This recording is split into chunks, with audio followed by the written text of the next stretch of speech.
Hello. Um, Today I want to make a quick video to discuss the slideshow today, for this week because of our short week and because there is a test at the end of the week. And I would like to spend a chunk of the time that we spend together on Wednesday or Thursday reviewing for that test. That being said, I'm going to go over this fairly quickly, and it is important for you to go back through it yourself, not just because it's important things to understand for upcoming units, but also because it's necessary for the assignment for this week, and it's something that you will need to know for the test on Friday. We are covering two main topics, but they are interrelated this week. The first is economic systems, or systems by which societies and countries answer those three basic economic questions we discussed last week: what to produce, for whom to produce it, and how to produce it. And then we're going to spend some time discussing the U.S. economic goals, or the goals for our economy here in the United States. So let's get started really quickly. First of all, once again, we are talking first this week about economic systems, and these are systems to answer the questions: what to produce, how to produce it, and for whom to produce it. And these systems are employed by societies in general, but are sometimes the conscious choice of countries in which those systems operate. There are two types of economic systems that form the basis of the economies in different countries and societies today. And those include command economies and market economies. And we'll talk also about the way that those two kinds of economy are mixed. I recommend very highly watching this video on economic systems to enhance your understanding of these topics um, as we go through them. We're not going to watch it together today. All right. So, first of all, we're going to talk about command economic systems.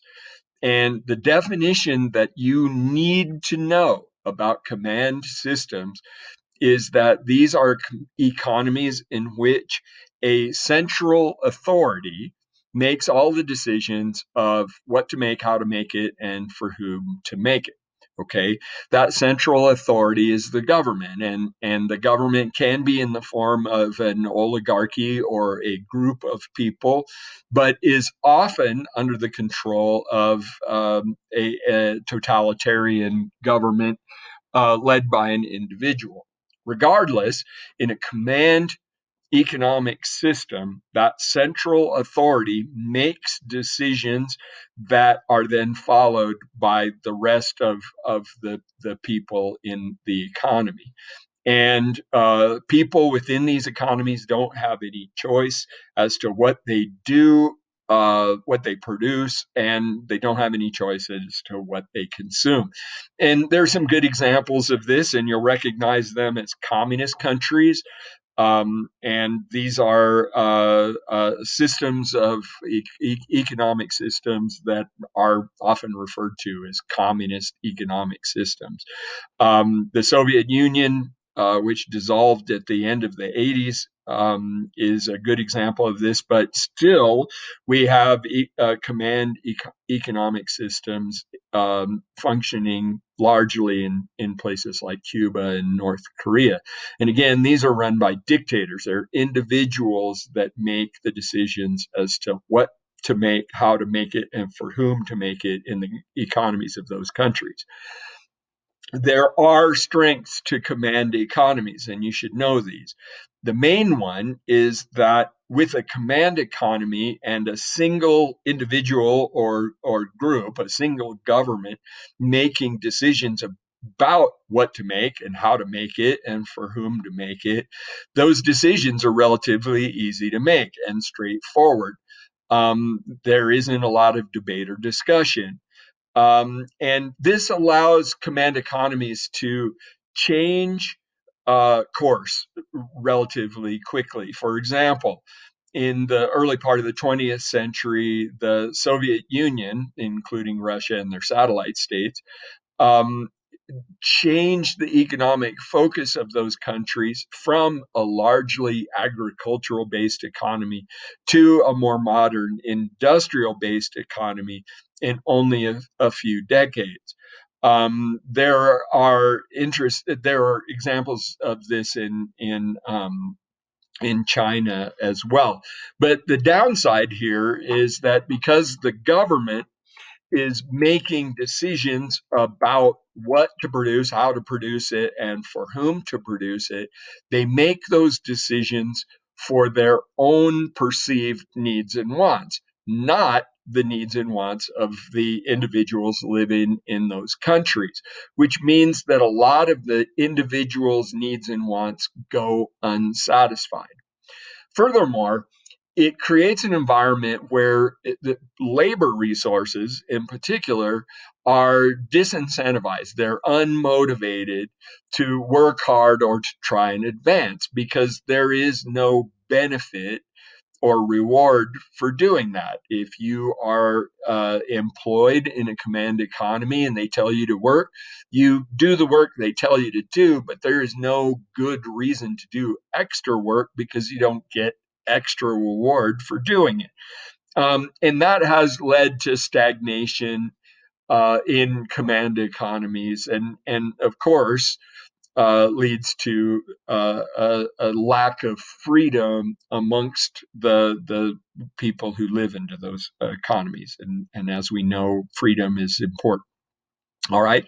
The next basic kind of economy that we're talking here are market economic systems. And the definition of a market economic system is one in which people and businesses act in their own self-interest to answer the what to produce, how to produce it, and for whom to produce it.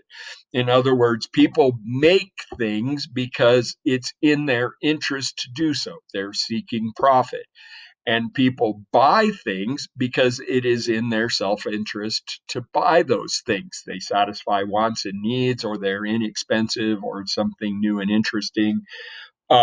People are motivated to participate in the economy by their own self interest. Now, it's important to recognize that most economies agree that pure market economies don't really exist. And we'll talk about why, but it has to do with conditions necessary to maintain a market are really impossible without some sort of government intervention. Nonetheless, we need to understand what a market economy is. And the good news about a market economy is that it doesn't require any intervention from outside. All you need are consumers and producers, okay? And supply and demand takes care of satisfying individual wants and needs, allocates resources to where it is that they are most effectively and efficiently used. The way this works is that consumers tell producers what they want and need. Okay. And consumers have a voice here where they don't in a command economy. All right. So they have money and they say, this is what we want. Producers then work to satisfy those needs and wants in return for profit. And they are motivated by earning a profit from selling what they produce. And this, of course, sounds familiar to you because this is what a capitalist or a free enterprise system, which is what market economies are often called, do. This is a large part of the way our economy works. There are some strengths, and you should know what they are. Definitely review these because you will be asked about them, and they are helpful in understanding market economies. And there are some weaknesses. And the main weaknesses have to do with the fact that in market economies, profit is the main emphasis, and this sometimes leads to a neglect of some basic human needs. Um, fundamentally in a pure market economy, those resources of production, land, labor, capital, and entrepreneurship can be abused in the search of the greatest possible profit. And the best example of this is the exploitation of labor in the form of slavery.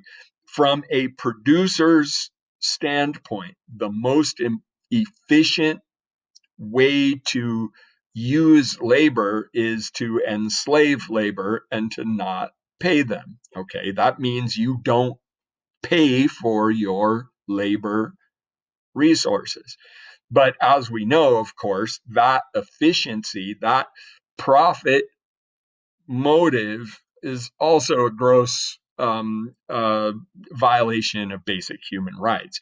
So, in a pure market economy, there's an incentive to abuse labor resources in that or other ways. Land is polluted. Capital can be hoarded, and entrepreneurship suppressed, and we can talk about those at another time. Because command economies and market economies are problematic, and because we are always in societies in search of a functional compromise, what we end up with for the most part are called mixed economies. So this is sort of a third kind of economic system that is actually what most countries employ.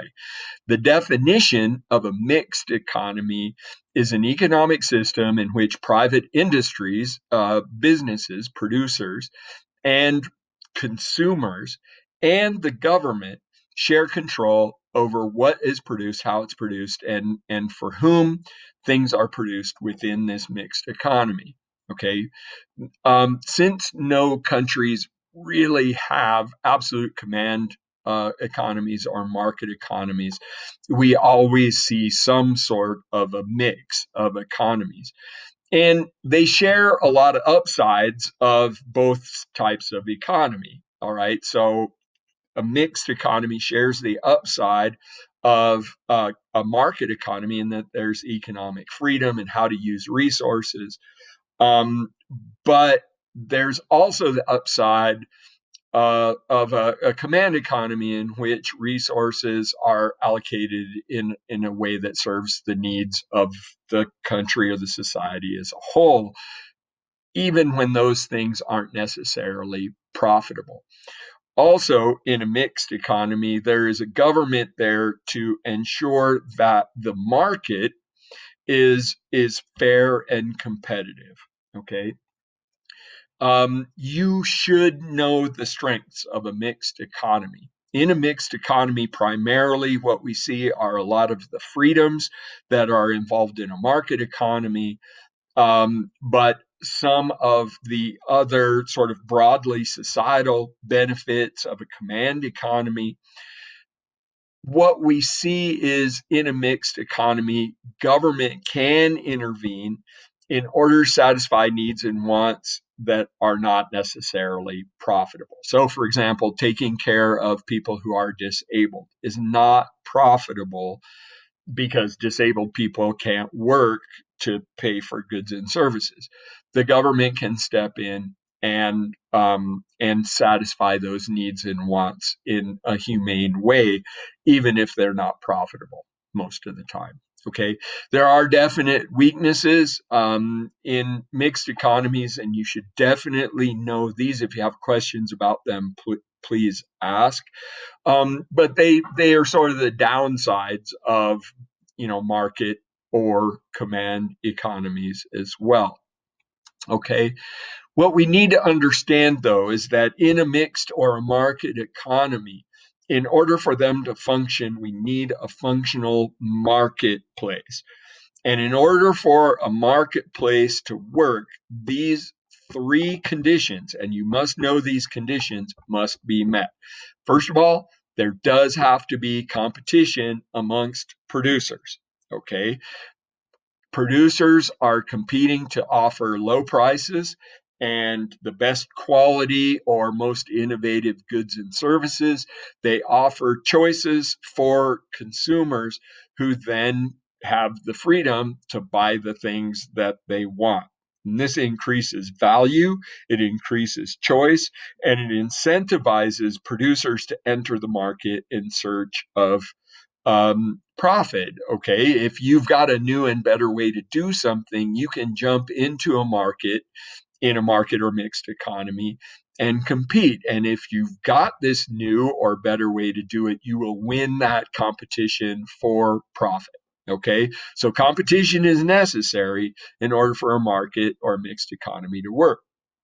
In addition, in order for a market or a mixed economy to work, resources, the factors of production, land, labor, capital, and entrepreneurship must be free to move within the market. So best example of this is labor. Workers must be able to change jobs. They must be able to move from one part of the economy into another part of the economy in search of their self-interest. Okay. Producers must be able to use their factors of production in the way that earns them the greatest profit or best satisfies their interests. Okay. If there are things that keep workers from changing jobs or moving in the labor market, or if producers can't choose how to use their resources, markets fail. Okay. So the market economy or mixed economy cannot work if those things are not available. And finally, there must be free access to information about choices in the marketplace. Okay, so we need to be able to make good choices about how we use our resources or how we use our consumer power, spend our money, um, in order to facilitate that competition. We need to know what's best in order to spend our money on the best thing to satisfy our self-interest.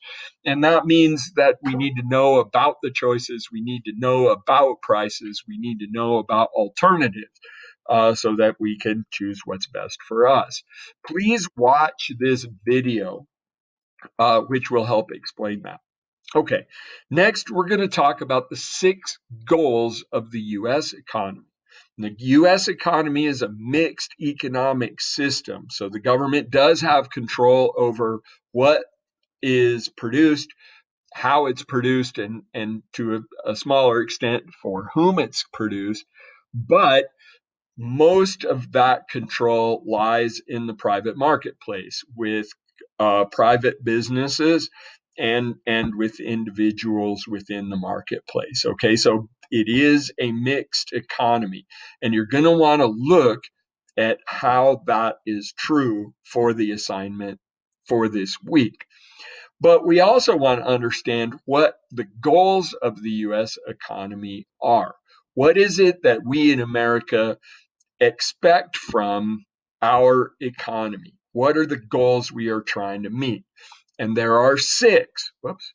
There are 6 of these major goals, and you need to understand all 6 of them. And they will make sense because we live in the US economy, obviously, so we see these goals as our goals for making economic decisions as a country. And the first of these is economic freedom. So, as we just discussed, in order for our mixed economy to work, people have to be free in choosing how to use their resources to produce or to consume goods and services in the United States. Okay, that freedom, as with all kinds of freedom, very important in our culture, our system of government, and our economy.